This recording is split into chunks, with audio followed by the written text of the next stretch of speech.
Esra, kaç kilo altın toplandı? Bayağı. Bayağı. Eğer Peren araklarsa Paris'e gider 3 sene kalır orada. Dönmez Paris'ten. Bayağı bir Bayağı. Tonla. ve koca bir çuval gördüm. Aralarda çuvalı boşaltıp tekrar dolduruyor. Oh! Maşallah.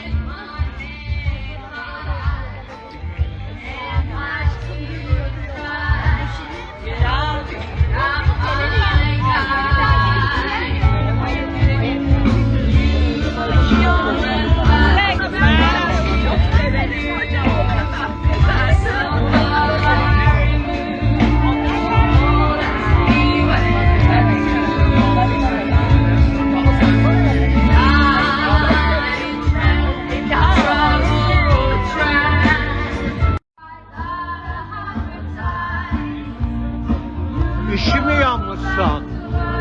Üşümüyor musun? Üşümüyor musun? Hadi oyna oyna.